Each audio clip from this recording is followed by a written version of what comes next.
Hello, everybody. Now we are going to discuss about the entrepreneurial manager and the family firms.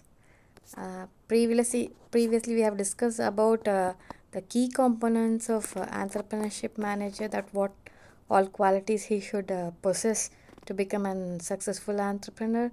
We were talking he should be an innovative person.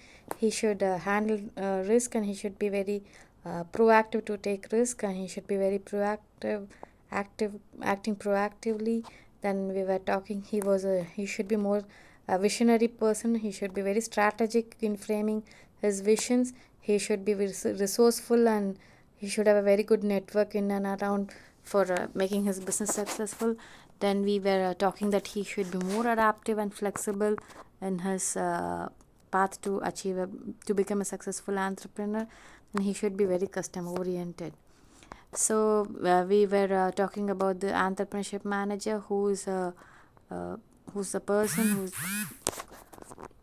who frames a strategy. He should be innovative, and he is growth oriented. He should be more adaptive and for his company and for the firm that he's working. So now in this context we'll be seeing about the family firms. So family firms are business in which a family or a few closely related families, small nuclear families or a big family, have a significant control or influencing over the company's ownership, management, and often its culture. So these firms are typically characterized by a strong interconnection between family interest and business objectives. So you have to play a vital role here. You have to satisfy, and you have to make them agree that your decision is correct when it comes to a family business. So you have to obey. You have to respect their thoughts and views that they are going to share with you. So with family members, you have to always have a very good wraparound and good relation, and playing prominent roles in both the leadership and strategic direction of the company. So you have to think about the family as well as the company here. So key components of family firms is ownership and control. It would be a big issue there, and you have a generations involved here. Father, grandfather, even great grandfather also are involved. Your sons may be involved. Everybody, every generations are involved in this.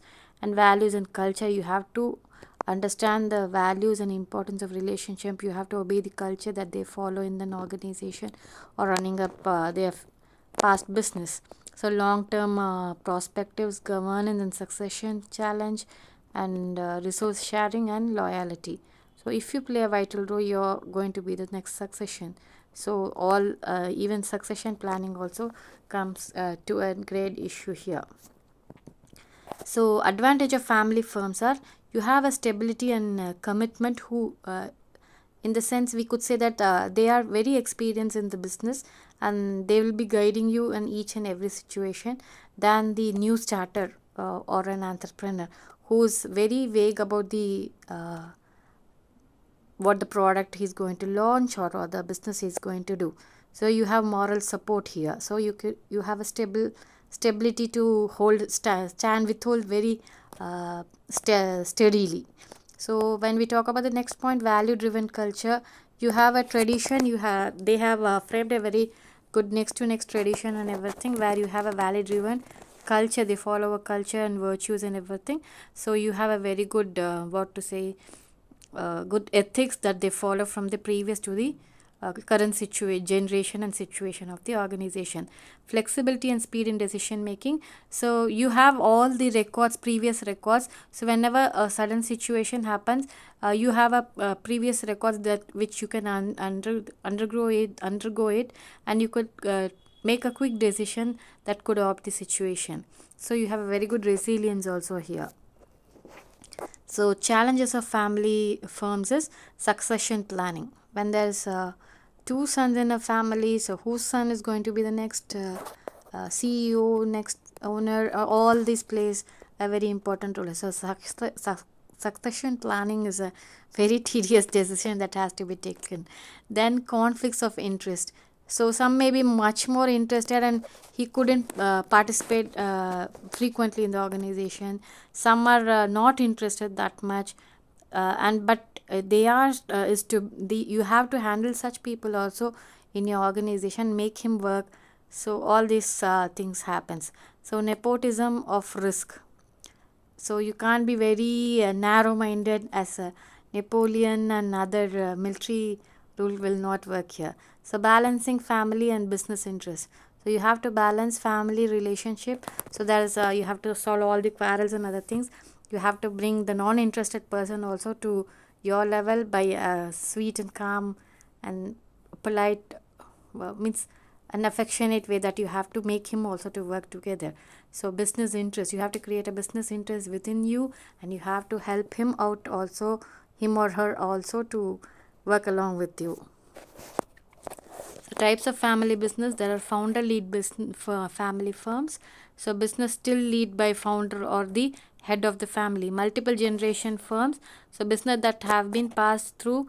So founder lead, we could say that great grandfather or grandfather is the in charge of decision making. Multiple generation, here the father and everybody comes, father, uncle, and everybody plays along with you in the growth of the organization. Family controlled by public companies, these are public companies in which the family retains a controlling interest, often through a majority shareholding or voting power.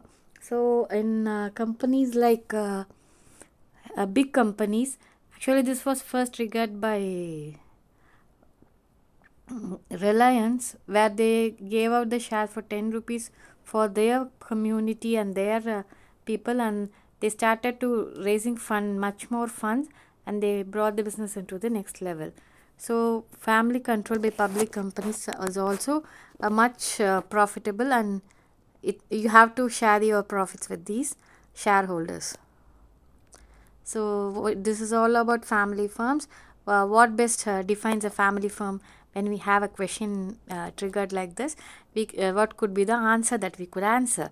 So a company with a broad shareholder based on independent management, a business controlled and influencing significantly by a family or closely related families, a business owned by a government, a public corporate with no family ties. No, this is not going to happen. So the answer is a business controlled or influencing significance by a family or closely related families.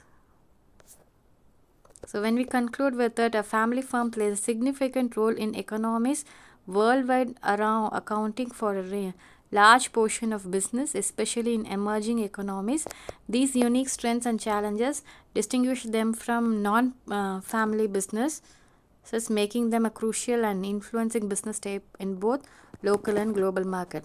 So they know what will be the market that could be targeted, as they have come from generations. And when you want to make it more globally or more penetrating into another market, so this they have to just go through all these things.